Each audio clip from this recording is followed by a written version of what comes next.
서울의대 교수들이 내일부터 무기한 휴진에 들어갑니다. 모레부터는 의협이 주도하는 전면 휴진까지 예고돼 있는데요.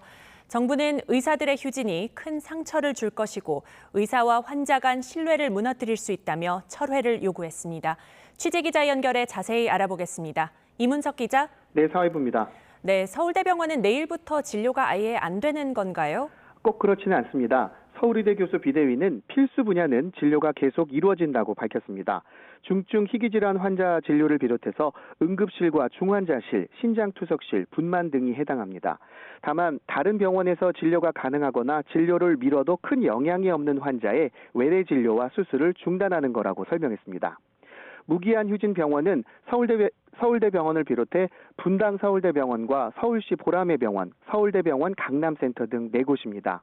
교수 비대위 자체 조사에서 휴진 첫 주인 17일부터 22일 사이 외래 휴진이나 축소, 수술 등 일정 연기 조치를 했다는 교수가 54.7%에 달했습니다. 병원 수술실 가동률도 33.5%까지 낮아질 거로 예상됐습니다. 네, 화요일부터는 의사협회 주도로 의료계 전면 휴진도 예고돼 있는데요. 정부가 3가지 요구를 받아들이면 지금이라도 휴진을 재고하겠다고 밝힌 건가요? 네, 그렇습니다. 의사협회는 조금 전 보도자료를 내고 정부에 3가지 대정부 요구안을 제시했습니다. 의대 정원 증원안 재논의, 필수 의료 정책 패키지 쟁점 사안 수정 보완, 그리고 전공의 의대생에 관한 행정명령과 처분 소급 취소를 비롯해 사법 처리 위협 중단입니다. 의협은 오늘 오후 11시까지 정부가 이 요구들을 받아들이면 전면 휴진을 보류하기 위해 투표를 진행하겠다고 전했습니다. 반대로 요구가 받아들여지지 않으면 예정대로 오는 18일 전국적인 집단 휴진을 강행하고 이후에 무기한 휴진을 비롯해 전면 투쟁을 벌이겠다고 경고했습니다. 18일 휴진에 전체 병원의 4% 정도가 참여하겠다고 신고했습니다. 하지만 개원가라고 부르는 보통 우리가 아플 때 찾아가는 동네 병원들이 포함된 데다 의대 교수 단체들도 동참해 휴진 체감도는 이보다 높을 거로 보입니다. 분만 병원의 협회와 아동병원협회, 뇌전증 지원병원 협의체는 집단 휴진에 불참하겠다고 공식 발표했습니다. 응급의학회와 마취통증의학회도 의협을 지지하긴 해도 진료를 멈추진 않겠다고 밝혔습니다.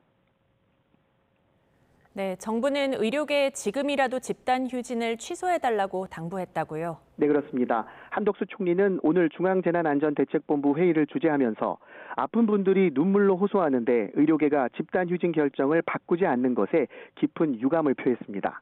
의사협회가 전국적으로 집단 진료 거부에 동참하도록 개원이들을 독려하고 있다며 이런 행동은 우리 사회에 상처를 남기고 의사와 환자가 쌓은 신뢰를 무너뜨리는 일이라고 우려했습니다. 또 의료계가 의료개혁의 틀 안에 들어와 정부와 대화해 줄 것을 촉구하며 의사들에게 환자 곁을 지켜주길 재차 호소했습니다. 직접 들어보겠습니다. 모든 의사님들이 집단 휴진에 동의하신다고는 생각하지 않습니다. 침묵하는 다수는 환자 곁을 지켜주실 것으로 믿습니다. 국민과 환자분들은 마음에서 우러나오는 존경심을 가지고 오랫동안 기억하실 것입니다. 정부는 집단 휴진이 현실화하지 않도록 마지막 순간까지 최선을 다해 설득한다는 입장입니다. 오는 18일 전체 의료기관에 업무 개시 명령을 내릴 예정이며 휴진 상황을 파악해 다양한 방법으로 대체 병원을 안내하는 등 국민 불편을 줄이겠다고 밝혔습니다. 지금까지 사회부에서 YTN 이문석입니다.